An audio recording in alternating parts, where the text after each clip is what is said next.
हैदराबाद में Sindh United party पर अफगान जे ॾेह निकाल लाइ प्रेस क्लब साम्हूं मुज़ाहिरो कयो वियो। इन मौके ते अॻवाननि रोशन बुर्डो, अमीर अली थेबो, खुदाबख्श थेबो, जुगदेश आहूजा, कामरेड गफ़ार चांडे ऐं ॿियनि चयो त अफगान जी सिंध में रहाइश या पाकिस्तान में उन्हनि जी पनाह जो हाणे को बि जहाज़ न आहे रहियो। हाणे सिंध में रहंदड़ अफगान खे फौरी तौर पंहिंजे मुल्क मोकिलियो वञे। हुननि चयो त अफगान शहरी गुज़िरियल 35 खां 40 सालनि खां सिंध में आबाद आहिनि, जिन जी सिंध में पनाह सबबि केतिरा ई दहशतगर्दी या वाक़िया पेश अची चुका आहिनि। हुननि चयो त हुक्मराननि सिंध खे 70 सालनि खां आलमी यतीम खानो बणाए पंहिंजा मुफ़ाद हासिल कया आहिनि। हिननि मुताबिक़ कयो त सिंध मां अफगानी शहरनि जी फौरी तौर ॾेह निकाली खे यकीनी बणायो वञे। धाबेजी ऐं बंभोर में पीअण जो पाणी आणण लाइ थी वियो। हर पासे करबला जो मंज़र नज़र अचण लॻो। ॿिए पासे बिजली माण्हुनि जूं मतियूं मुझाए छॾियूं आहिनि। कहर जहिड़ी गर्मीअ में अड़नि खां 20 कलाक डिघी लोड शेडिंग माण्हुनि जी ज़िंदगी ज़हर करे छॾी आहे। धाबेजी जे यूसी बंभोर, यूसी धाबेजी जे इलाइक़नि शेख अब्दुल मजीद सिंधी कॉलोनी, बिलाल नगर, गरीबाबाद मार्केट, याकूब आबाद समेत नंढनि वॾनि इलाइक़नि में पीअण जो पाणी अलॻि थी वियो आहे। हितां जा रहवासी फुड़े फुड़े लाइ परेशान आहिनि। ॿिए पासे बिजली जी डिघी अख फूट इलाइक़े वासियुनि जूं मतियूं मुझाए छॾियूं आहिनि। इलाइक़े वासी रातियुनि जूं रातियूं जागी गुज़ारण ते मजबूर आहिनि। इलाइक़े वासियुनि हबीबुल्ला यूसुफज़ई, ताहिर कामखानी ॿिनि ॿुधायो त हितां जो पोयों तबिको पाणी ख़रीद करण खां कासिर आहे। ॿिए पासे के इलेक्ट्रिक घारो जी नारी जे करे अड़नि खां 20 कलाक डिघी लोड शेडिंग संदन जीअण जंजाल करे छॾियो आहे। हुननि वसवारनि खां अपील कंदे चयो त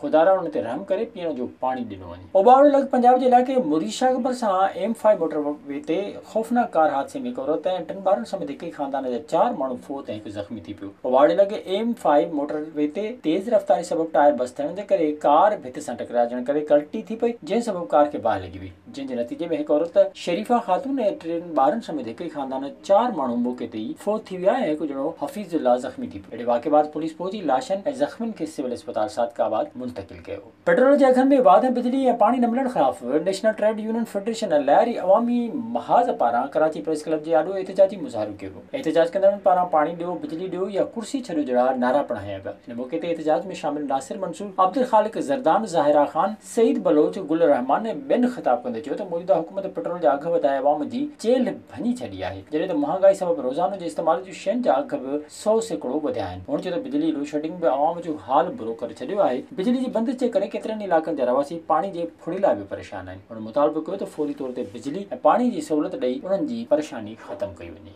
विज़िट कयो अवामी आवाज़ मीडिया ग्रुप जी वेबसाइट awamiawaz.pk।